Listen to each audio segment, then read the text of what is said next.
All right, let's talk about your Provident Fund. You know, that big chunk of your salary that gets put away for the future?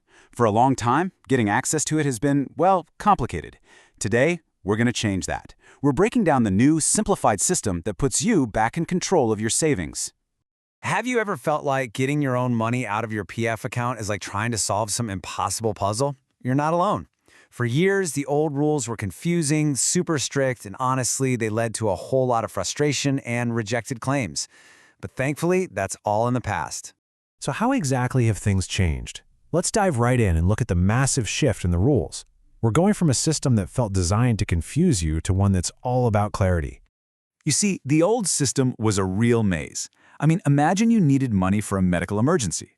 You'd have to figure out which of the 13 different provisions applied to you, and some of them required you to have worked for 7 years. It was nuts.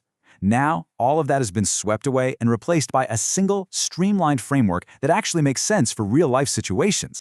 And here it is, the real game changer. The minimum time you need to have worked for most withdrawals has been slashed to just 12 months. Yep, that's it, 1 year. This means your funds are accessible way sooner than ever before. It's a financial lifeline you can actually use when you need it, not years and years down the road. Okay, now for what is probably the single most impactful change. This is the one that truly gives you more control over your money, especially when you need it most. 75%. That's the magic number you need to remember. Under these new rules, you can now withdraw up to 75% of your total Provident Fund balance. That is a huge leap in how much of your own money you can access. And here's the best part, and you really need to get this. We're not just talking about 75% of what you put in. Nope. This rule applies to the whole shebang. Your contribution, your employer's matching contribution, and all the interest it's earned over time. It's 75% of your total pot of money, giving you some serious financial firepower. Now you might be thinking, can I just take it all out? Well, not quite. The system has a built-in safety net. That final 25% has to stay in the account. This is really to protect the whole point of the fund in the first place, which of course is to have something there for your retirement. Okay, so that's the theory. But how does this actually work in the real world? Let's say you need some cash for a big life event, but you're still employed. Well, the new rules have got you covered. Just take a look at this. It's broken down so clearly. As long as you've got that 12 months of service under your belt, you have options. Need it for medical reasons for you or your family? You can do that up to 3 times a year. For education, up to 10 times throughout your membership. Marriage or housing needs, up to 5 times. And there's even a category for special circumstances, twice a year. It's a system that's actually designed for life's realities. Okay, let's shift gears and talk about a tougher scenario. One that nobody wants to face, but it happens. Losing your job. The new rules provide a structured financial cushion for exactly this situation. If you find yourself unemployed, the new rules give you a 2-step lifeline.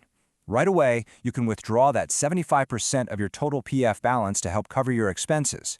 Then, if you're still unemployed after a full year, you get the option to withdraw the final 25%.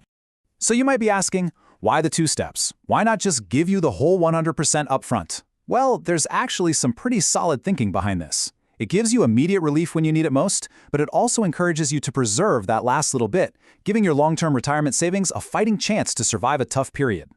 But of course, there are times when you can get everything out, the full 100%. So let's cover those specific full exit scenarios where that 25% holdback doesn't apply. You can get a full and final settlement, your entire PF amount, in 5 key situations. Let's run through them. When you retire after you turn 55, in the unfortunate event of a permanent disability, if you're retrenched or laid off, if you opt for voluntary retirement, or if you're permanently moving out of India.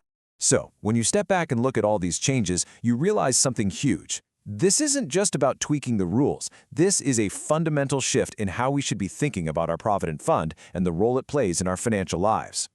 Think about it. For so long, we've been conditioned to see our PF as this locked box of money, something you just can't touch until you're old. That's the old definition. The new reality? It has been transformed into a powerful, accessible financial tool. It's now basically an emergency fund you can tap into for education, health, housing, or to get you through a tough spot like unemployment. This new flexibility is a total game changer, right? It's no longer just some far-off retirement plan. It's an active part of your financial toolkit right now. So I'll leave you with this question. How does this new reality change the way you see your PF?